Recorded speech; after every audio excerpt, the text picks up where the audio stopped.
Hey everyone, and welcome back to the Deep Dive. Today we are going to be tackling something that I know a lot of you guys are thinking about. Hmm.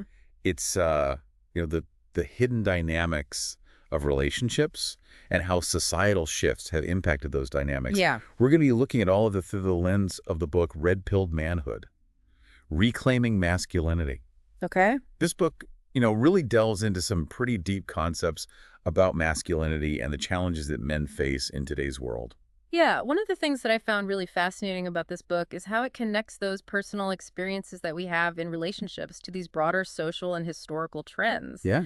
It kind of suggests that a lot of the frustrations that men are feeling today in their own lives aren't just these isolated incidents, Right. but maybe they are symptoms of these much larger cultural forces that are at play. So you're saying like a personal problem is actually a symptom of a bigger societal issue. Exactly. Yeah. Yeah, and one of the first things that the book jumps into is this idea of covert contracts in relationships. Interesting. We think we've achieved gender equality and, everything's 50-50. Right. But the book argues that there are often these unspoken expectations and power imbalances Yeah. that can kind of simmer beneath the surface and lead to a lot of resentment and frustration over time. Okay, so let's break this down a little bit. Sure. What exactly do we mean by covert contracts in this context?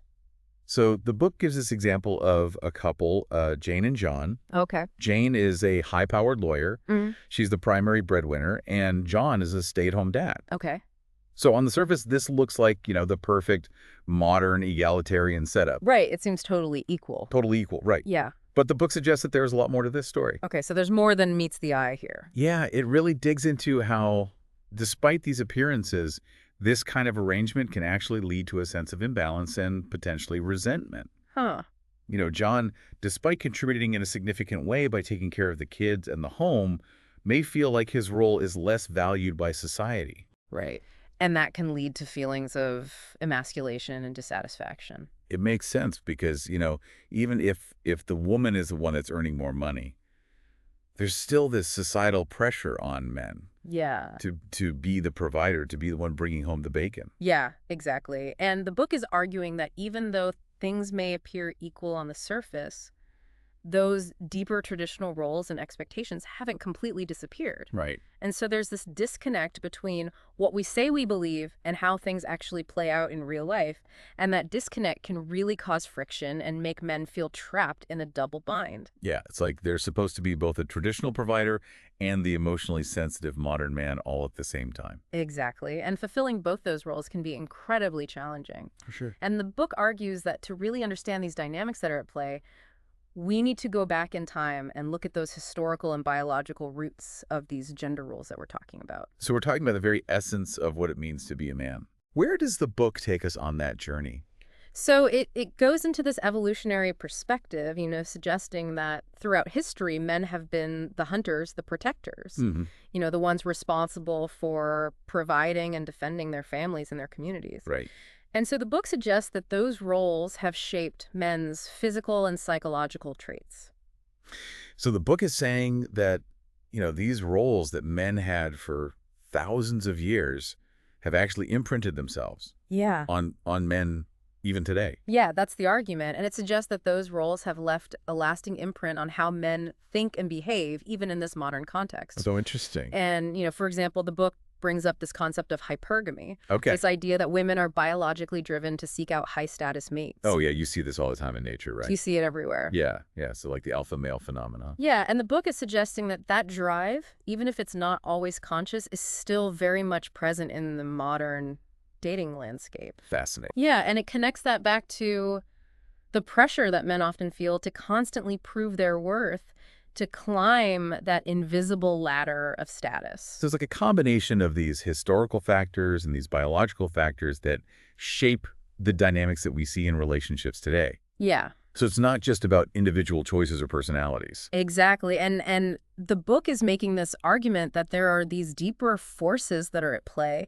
that are shaping the way that men and women interact, even if we're not always aware of them. It's like we're all just playing out these ancient scripts. In a way, yes. Wow. This is fascinating stuff, and I'm sure a lot of our listeners are very curious to hear where the book goes next. Yeah. We're just kind of scratching the surface here, and in the next part, we're going to dive into how modern feminism plays into all of this. It's going to be good. It's going to be a really interesting conversation, so stay tuned. Definitely. We'll be right back. Okay. Welcome back to our deep dive into Red-Pilled Manhood, Reclaiming Masculinity. We've been unpacking some pretty complex ideas about the historical and biological underpinnings of masculinity and how those forces might still be at play, in modern relationships. Yeah, it's definitely been a thought-provoking conversation so far. For sure. And I know a lot of our listeners are really curious to hear how the book tackles the role of modern feminism in all of this, because it's a topic that sparks a lot of debate. Oh, yeah. It's a hot button issue, for sure. Yeah. And it's really important, as we're going through this, to remember that we're here to explore the ideas that are presented in the book. Right. Not to endorse any particular viewpoint or agenda. Absolutely. We're just trying to encourage critical thinking and thoughtful discussion, even around these potentially controversial topics. Exactly. Yeah. So the book kind of introduces this concept of toxic feminism. Okay. And it suggests that, while the initial goals of feminism, things like equality and opportunity were valid and important. Right. Somewhere along the way, things took a turn. So the book is saying that feminism, or at least certain aspects of it, have become harmful to men. Right. It's not saying that all feminism is bad, Okay. but it's saying that there are these elements of modern feminism that have kind of gone too far. Okay. Can you elaborate on that a little more? Sure. So the book argues that toxic feminism has led to this demonization of traditional masculinity and a disregard for the unique challenges that men face. And it points to some specific examples to kind of illustrate this point, like the bias against fathers in family courts. Yeah, we touched on that a little bit earlier. The book brings up that statistic about fathers being granted full custody in less than 20% of divorce cases. Right. And the book is arguing that this disparity is not just a coincidence. Yeah. It's suggesting that it's a result of these ingrained biases and a systemic disregard for fathers' rights. So it's saying that the system is rigged against fathers even when they're loving and capable parents. That's the argument the book is making, yes. And it suggests that these biases often stem from these outdated assumptions about gender roles, where the mother is automatically seen as the more nurturing and capable parent. Yeah, I can see how that would be frustrating for a lot of fathers who are really actively involved in their children's lives and want to be equal partners in parenting. Absolutely. And the book explores how this perceived bias can have a devastating impact on fathers. Yeah. Not just emotionally, but, financially and legally as well. It's like they're facing an uphill battle right from the start. Exactly. And the book uses this as an example of how toxic feminism, in its view, has created a system that disadvantages men, even in areas where they should have equal rights and opportunities. Okay, so family courts are one area where the book sees this toxic influence at play. Right. Are there other examples it points to? Yeah, it also talks about this concept of the sisterhood. Okay. And now on the surface, the idea of women supporting women seems very positive. Of course, yeah, it's solidarity among women. Empowerment, who wouldn't support that? But the book, it doesn't completely disagree with that. It acknowledges the potential benefits of female solidarity. But it argues that this sisterhood can also have a negative side. How so? Well, it suggests that this sisterhood can sometimes be used to exclude and marginalize men. Okay. Create this kind of us versus them dynamic. I see. And it uses examples like women's networks in the workplace. Yeah, I can see how that could be an issue. Like if those networks are being used to solely promote women at the expense of men who might be equally or even more qualified. Right, and that's exactly the point that the book is trying to make. Yeah. It's saying that while networking and support systems are important, they shouldn't come at the cost of, fairness and equal opportunity for everyone. It's like with anything, right? Yeah. Like a good intention can sometimes have these unintended consequences. Exactly, and the book suggests that this dynamic, this sense of men being excluded from certain spaces or opportunities can contribute to feelings of alienation and resentment. Yeah, it's like that feeling of being on the outside looking in. Mm-hmm. So we've got family courts and this idea of the sisterhood as these examples of toxic feminism. Right. Does the book connect this back to the personal realm, to those covert contracts we were talking about earlier? It does, yeah. The book argues that this societal shift, combined with these biological realities that it discusses, like hypergamy, can create this very complex and challenging landscape for men to navigate. So it's like all these forces are kind of coming together to create this perfect storm of frustration and confusion for a lot of men. Yeah, that's the argument that the book is putting forward, and it's not trying to paint this bleak picture, Right. but it's really just trying to shed light on these dynamics so that men can understand them and ultimately find ways to thrive in this environment. So it's about understanding the problem so that you can start to find solutions. Exactly. And speaking of solutions, that's what we're going to be exploring in the final part of this deep dive. Looking forward to it. Yeah, the book doesn't just leave men hanging with a bunch of problems. It actually offers some strategies for men to reclaim their masculinity and create positive change. That's the most important part. All right, so welcome back to the final part of our deep dive on Red-Pilled Manhood. Reclaiming masculinity. Yeah. I mean, we've really covered a lot of ground. Yeah. Explored some pretty challenging concepts, really tried to shed light on some of the dynamics that a lot of men experience Right. in today's world. But as we mentioned before, the book doesn't just leave us hanging, It does not. with a bunch of problems. It actually offers a lot of hope Yeah. and practical guidance Yeah. for men who are looking to navigate these challenges Yeah, that's absolutely. and really create some positive change in their lives. I think actually the most empowering aspect of the book is its focus on solutions. Okay. It doesn't just, point out problems. Right. It really provides a roadmap Yeah. for men to reclaim their masculinity I like that. and create, a more fulfilling life. Okay, I'm ready for some inspiration. So what are some of the key takeaways? Okay. What actionable steps does the book suggest? Well, one of the core messages is this idea of embracing those traditional masculine values. Okay. We've talked about this throughout, strength, courage, leadership, but the book really dives deep into what these values mean in a modern context. So it's not about going back to some outdated macho stereotype of masculinity. No, not at all. It emphasizes that these values are timeless. They're essential, but they need to be expressed in a way that's healthy and balanced and relevant Right. to the challenges that men face today. So it's about adapting those core values to the 21st century.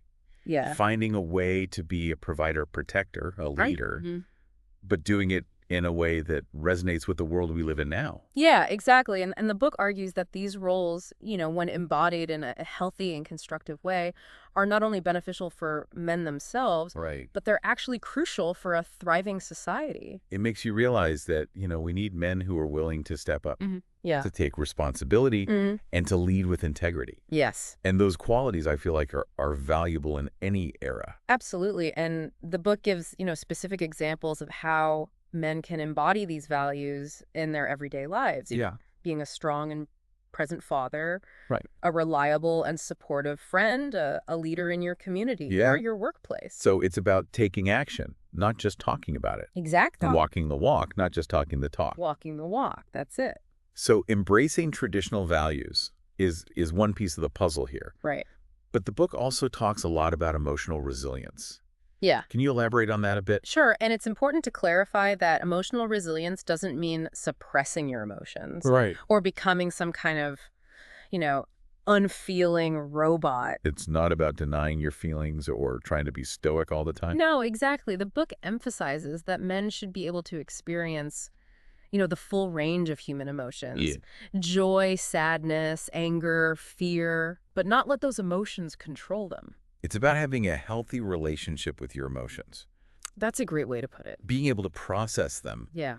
without being overwhelmed by them Yeah. or letting them kind of dictate your actions. Exactly. And I think that's a valuable skill for anyone, regardless of gender. For sure. But the book argues that it's especially crucial for men, Yeah.